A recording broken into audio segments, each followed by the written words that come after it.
A o to ľahšie sa mi prikývne, že v pohode. Kebyže to dáme týždeň dozadu, ako plačem. Plačem krv. A mliečko nemôže byť? Trošku. Nie. Áno, zabiješ ma. Nie. Čo povieš, tak spravím. Čo by som nespravila? Jasné, že tak spravím. No. A keď budeš dobrá, môžeš si dať za večerou aj vínko. To ako alkohol mám vypustiť? Ty Daro, nesen ma. Keď si chceš dať víno, Pofrása. keď si chceš dať víno, tak za večerou, hneď. To už vidím, toto ma stáhne dolu, to už pôjdem do oranžových čísel. Budem chudokrvná. Cítim sa ako teraz lekár, ktorý vypisuje recept. Že takto. Takže Zuzka, vítaj, máme týždeň za sebou, diagnostický, z môjho pohľadu.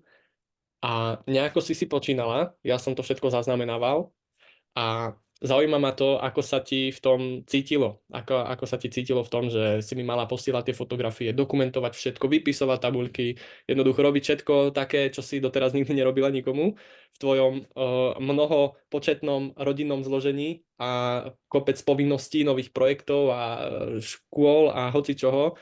Ešte takúto obrovskú úlohu odo mňa, takže povedz, ako sa ti viedlo. No, ten štart bol pre mňa náročný, pretože som nastúpila po niekoľkých dňoch do práce v pondelok, utorok a bolo treba stabilizovať moju palubu tímovú, ktorú mám v našej lesnej škôlke a vzdelávacom centre, takže som naozaj veľa času trávila tam a vtedy som to cítila ako obrovskú záťaž, že okrem toho, že som mala fakt seriózne veci, ktoré som musela riešiť, tak som stále zabudla niečo poslať a napísať a nevedela som sa vôbec ešte do toho dostať.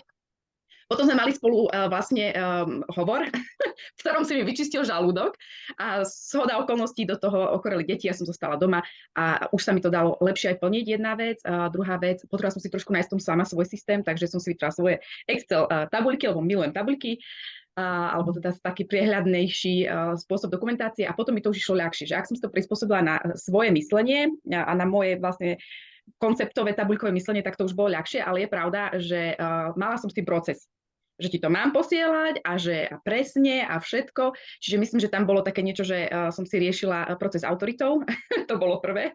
A druhé potom to, že zdieľam aj niečo veľmi súkromné. A do tretice aj to, že jednoducho musela som na to vytvoriť čas. Ale už keď som našla svoj systém v tom, že áno, vždycky večer som si ešte porobila tie ostatné výstupy, to už to bolo potom fajn. Čiže už posledné 2 dní to bolo fajn. A ešte som bola prekvapená z toho, že koľko málo krokov dávam každý deň. No. To ma trošku prekvapilo. Super. Mňa prekvapilo tiež to, že to bolo trošku také, že museli sme si dať k tomu ešte taký operatívny hovor. Ale aj som to trošku čakal, lebo na základe toho, čo fakt si o sebe povedala, aj som ťa spoznal, tak viem, že nie si žena, ktorá má nohy vyložené, hej, ale proste si všade, kde môžeš byť, tak si. Takže akceptujem, rešpektujem a poďme sa pozrieť teda na tvoje úlohy a farbičky, ktoré som ti dal. Takto si farebne dopadla. Poviem hneď na rovinu, že najlepšie výsledky majú u mňa klientky, ktoré majú všetko zelené. Ty si obstala tak, že si zeleno-žltá, čo znamená, že zelené si splnila, žlté si čiastočne splnila a červené si vôbec nesplnila. Ale v prípade tejto červenej je to maličkosť, čo si vieš zabezpečiť, takže je to v poriadku. Ale to gro, čo som aj chcel ja, aby si najviac splnila, tak to je žlté. Poviem ti takú potešujúcu správu, že tú diagnostiku budeš robiť každý týždeň. Tak to napraví. Dobre, OK. Ale teraz to bude o mnoho jednoduchšie, lebo urobíme v tom systém, urobíme v tom poriadok a poviem ti presne, čo treba robiť vlastne v tej ďalšej úlohe. Poďme sa teraz pozrieť na to, že ako si dopadla, čo sa týka toho jedla a čo som o tebe navnímal. Tu ťa mám pekne zobrazenú, takto v týždni. Ako vidíš, tvoj týždeň je na prvý pohľad, čo by si na to povedala? Že v stredu som najviac papala? Môže Či ktorý byť. to je deň? Ťažko povedať, lebo niektoré tie fotky sú, že hej, jeden párok, pol keksika, čiže to je množstvo nejak veľa, ale ja tu vidím chaos a vidím tu proste, nevidím tu žiadny nejaký jednotný koncept, jednotné pravidlo, že spoločné večere, alebo raňajky všetci, alebo vidím tu jedine to, že raňajky máš prakticky rovnaké, hej, tu je taká jedna vec, čo akurát tá vec by nemala byť, že rovnaké, hej, tam by mala byť trošku zmena, hej, ale to si o chvíľu teraz vysvetlíme. Čiže ak by som ti mal diagnostikovať tvoje stravovacie návyky, tak budem veľmi kritický, pretože Moc dobrého tu som nenašiel, nevidel. Iba ťa preruším na chvíľku, že máme spoločné večere, aj raňajky, aj obedy, len niekedy ja ako keby najprv obslužím všetky deti a potom si ja sadnem. Určite. Mám to posunuté a večera aj obeda to isté, že vlastne sedíme spolu, aj večeru. A niekedy si sadnem ja neskôr, ale to je ako neskôr, že 50 minút po nich, keď aspoň donakladám všetkým jedlo. Ale poďme na tú najdôležitejšiu vec, ktorá sa u teba opakuje, a to je príliš časté jedenie, vysokofrekventné, v rôznych časoch, bez systému a jedenie hocikedy hocičo, bez nejakého zmyslu, bez nejakej štruktúry. Dáš si napríklad niekedy niečo sladké a za tým si dáš niečo normálne, hej, čiže aj to poradie je tak trošku prehodené a potom aj tá kvalita tých jedál, to potom ešte, to je ďalšia vec, čo by sme nastavili. Čiže ako prvé vidím tu chaos a zmetok. Potom ďalšia vec, tá výživná hodnota tých jedál je fakt nízka. Ak sa pozrieme na niektoré jedlá, tak je tu nejaký polotovar kaša. Keď si pozrieme na zloženie tej kaše, ktorú ty konzumuješ často, ovsené vločky 51% a potom hneď druhé je cukor, čo tam nemá poprvé čo robiť, a repkový olej, čo tam takisto nemá čo robiť. Hej, potom nejaká múka a bla bla bla, ďalšie už veci, ktoré takisto niektoré z nich tam ani tiež nemajú čo robiť. Takže zloženie tejto kaše je veľmi zlé. Takže určite, ak už budeš do budúcna konzumovať kašu, tak je dobré si kašu vyrobiť sama, respektíve jesť tú takú prirodzenú, pretože ty keď si pestuješ vlastné potraviny, tak by si mala, hej, máš ich z vlastnej záhrady najzdravšie, v biokvalite, proste tak potom prečo si kupuješ iné výrobky, ktoré sú spracované, sú polotovary a nevyživujú tvoje telo tak, jak tá zelenina. Hej. Tu iba doplním, že v podstate kaše robí manžel a on ich robí tak, že toto tam dosypáva a že používa normálne iba ovsené vločky a toto tam dosypáva. Prečo to robí, neviem. Alebo že urobí, že rýžovú kašu, že z ríže, že používa tie suroviny alebo pohánku a do toho dáva toto, čo si myslím, že je presne kvôli tomu cukru a príchute, hej. Čiže v podstate ide vždycky o mix nejakého tej prvopotraviny, do ktorej prisypáva toto. Ale keďže to nerobím ja, tak akože, vieš, no neviem. A poviem mu. Potom ďalej, keď už sme pri tom zložení, tak rastlinné mlieko, ktoré si dávaš do kávy, tak takisto zloženie pramenitá voda, trstinový cukor, mandle. Poprvé mandle len 2,7%, potom samozrejme emulgátory, hociaké rôzne arómy, guma, proste niečo, čo tam vôbec nemá čo robiť, tak je to tam. A samozrejme aj ten cukor, to znamená, že musia to niečím ochutiť, aby to nejako chutilo. Určite ďalšia vec, ktorú by som vyradil kompletne z tvojho jedálnička, nahradil to buď domácim mliekom. Mandle by som nedával, mandle obsahujú veľa omega-6 mastných kyselín, vysoký pomer. Skôr by som dával mak, alebo ovsené mlieko, alebo rýžové, alebo nejaké iné trošku, keď už chceš ostať pri tom rastlinnom. Čo tiež neviem, máš nejaký problém s krauským, alebo... Vieš čo, to používa manžel vlastne do tej kaše. Niekedy robíme aj, že si vyrábame mandľové, to nám ako chutí najviac a tým, že je bezlepkový, tak nedávame ovsené a do kávy používam krauské, hej. Tým, že máš takúto stravu, ktorá nie je nejako kvalitná, samozrejme beriem do úvahy to, že je január a február, dajme tomu, čo je asi najhoršia sezóna na čerstvé domáce vypestované potraviny. Čiže určite v septembri, auguste by bola tá tvoja skladba jedál určite iná. Som ťa prichytil priamo pri tom najťažšom období pre teba, podľa mňa, v pestovaní. Ale dá sa to samozrejme vylepšiť aj tak. No, čo len chcem tým povedať, ak budeš konzumovať jedla typu takéto kaše, potom takýto polotovar, potom koláčiky rôzne, margotky, vínko, tvarhová buchta, vysmažaný chlebík vo vajíčku, pároček, ďalší polkeksík a bla bla bla, to som len chcel akože nadviazať na nejakú vlnu jedál, tak je úplne zbytočné si kupovať výživové vitamínové doplnky. Hej? Pretože ty, keď nemáš ten základ podchytený, to gro, to, čo ti má prakticky robiť to zdravie v tom tele, tak týmto to vôbec nezachrániš. Čiže z môjho pohľadu sú to vyhodené peniaze do akýchkoľvek doplnkov, či na vlasy, či na nechty, či na viac energie, alebo lepší spánok, alebo čokoľvek, čo na doplnenie vitamínov, minerálov je úplne zbytočné. Ďalšia vec, vidím tam veľmi málo zeleniny a veľmi málo ovocia v celom tvojom stravovaní. Buď si nastavená tak, že konzumuješ len to vlastné a keď v januári, februári ti dojde, tak nekonzumuješ, alebo neviem, nenakupuješ zo supermarketov, alebo neviem, skús sa mi k tomu vyjadriť, že čo to ovocie a zelenina. Nevidel som tu jedno jablko, jeden banán, nevidel som tu mandarinky, pomaranče, hej, tu na možno mandarinka po deťoch, ale inak strašne málo. Ja zjem 1,5 kg za deň ovocia. a zeleniny Áno. tiež veľa. Čiže skús mi na to povedať, že kde sa... Hej, ako pozerám, tie prvé obrázky sú práve z tých dvoch dní, kedy som bola v práci a úplne som jedla to, čo proste bolo, len aby som dohnala veci, ktoré som potrebovala.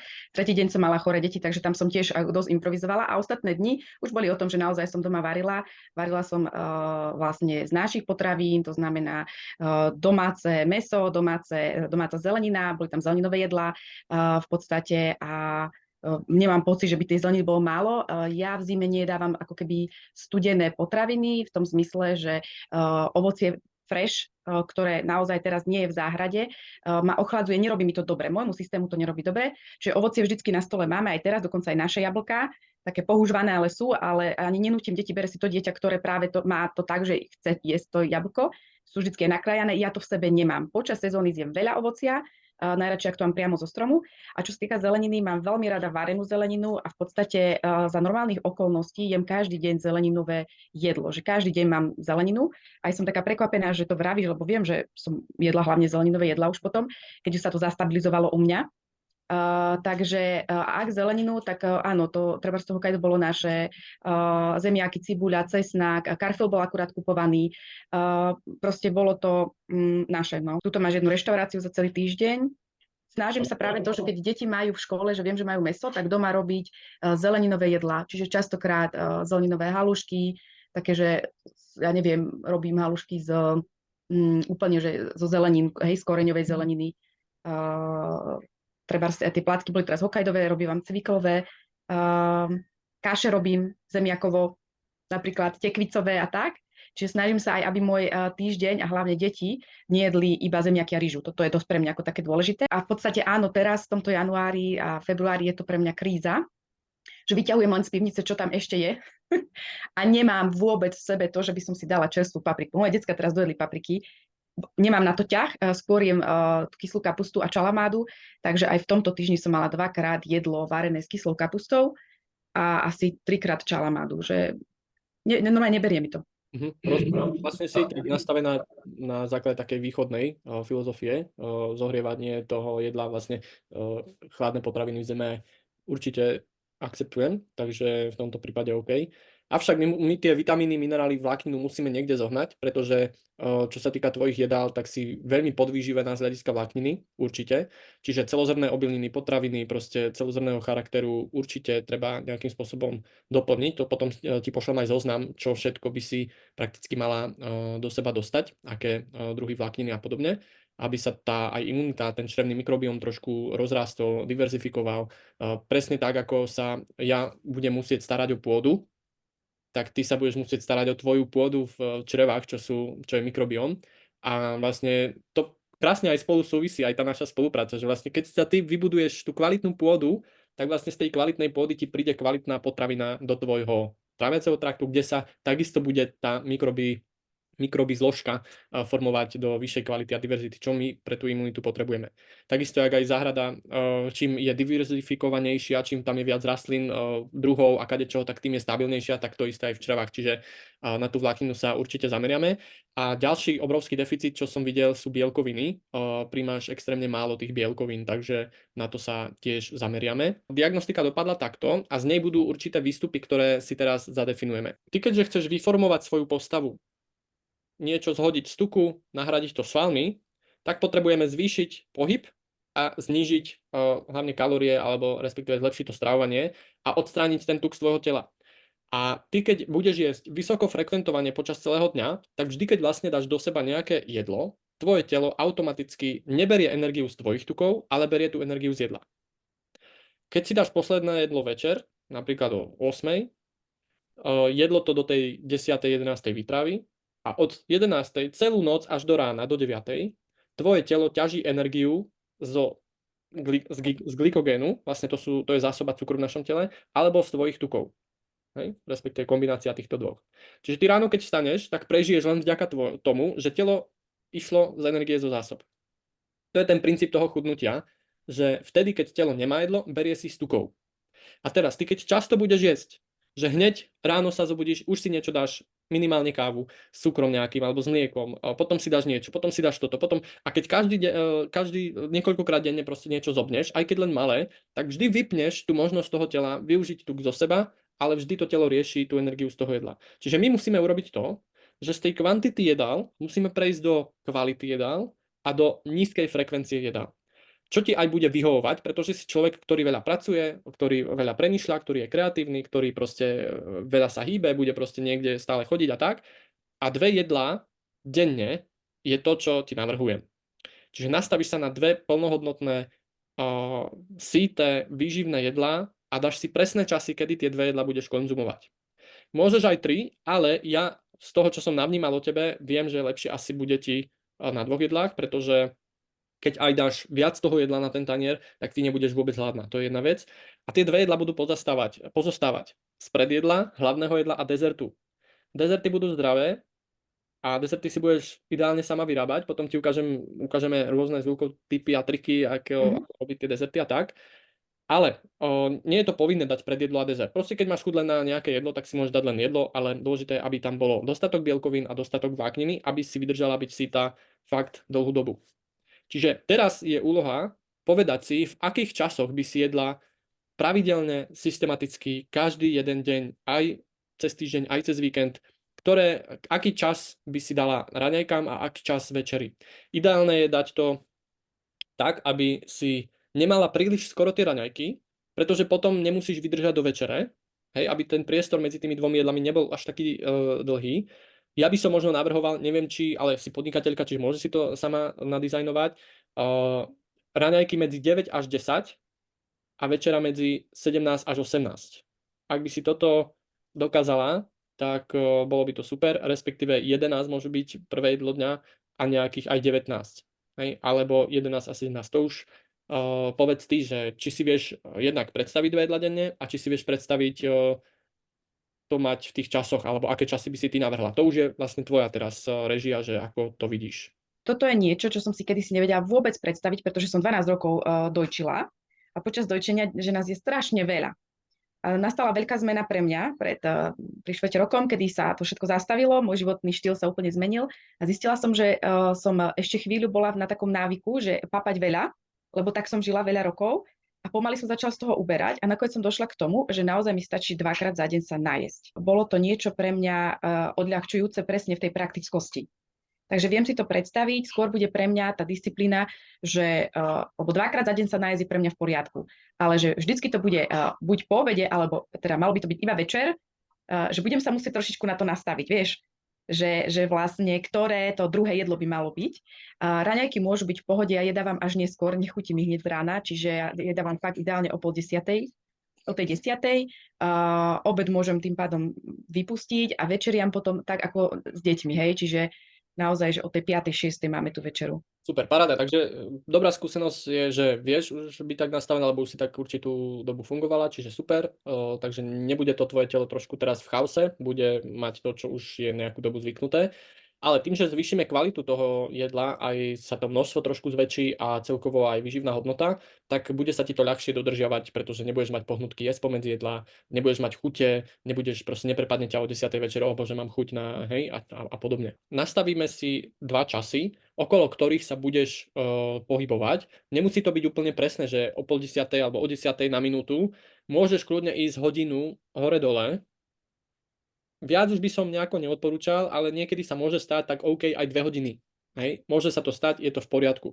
Ale snaž sa nejako naučiť to telo, aj ten svoj mikrobióm, že v tom čase už príde to jedlo. Takisto ako keď ráno polievame záhradu, proste nezmeníme to, že zrazu budeme večer, aby tie rastliny tiež vedeli nejaký ten rytmus si nastaviť. Píšem si, aké časy by to dáme. Môže byť o 10:00 raňajky a o tej 17:18 benevolenciou večera. A teraz dôležité veľmi vec v tejto zásade, aby si nejedla nič pomedzi jedla. Rozmýšľam nad tým, že v mojej fáze si ma tiež vystihol tej najhoršej, tej predmenštruačnej, kedy žena zajedá barščo, ten keksik, ten párok, to bolo presne to. A teraz idem do tej, kedy nepotrebujem jesť a potrebujem sa len hýbať. Takže dúfam, že môj týždeň bude vyzerať teraz lepšie. A o to ľahšie sa mi prikývne, že v pohode. Keďže to dáme týždeň dozadu, ako plačem krv. Aj to sa ti spraví. Aj tie výkyvy predmenštruačné a tieto úplne uvidíš, že aj tie chute, aj tie nálady, aj tá tá neovládateľnosť tela sa trošku zovládni, alebo naopak zlepší, takže toho sa neboj. Dobre, takže nejesť nič pomedzi tieto jedlá. Čiže ani čaj, ktorý budeš mať ochutený. Môžeš jedine čisté čaje. Jedine čisté. Ak kávu, jedine čistú. Bez mlieka, bez cukru, bez všetkého. A mliečko nemôže byť? Trošku. Nie. Áno, zabiješ ma. Tak, ak chceš mlieko s kávou, tak v rámci jedla. Čiže buď pred jedlom, počas, alebo tesne po jedle. Pred jedlom, počas, alebo tesne, dobre, to dám. To je Ale dobre, to sú nie, aj také nie moje že časy. hodinu pred jedlom, ani hodinu po jedle. Buď to daj v rámci toho jedla, že máš raňajky a k tomu mi odfotíš, ešte pijem kávu. My musíme tomu telu dať jasný povel, teraz jeme a to jedenie trvá, dajme tomu hodinu a po tej hodine už nejeme.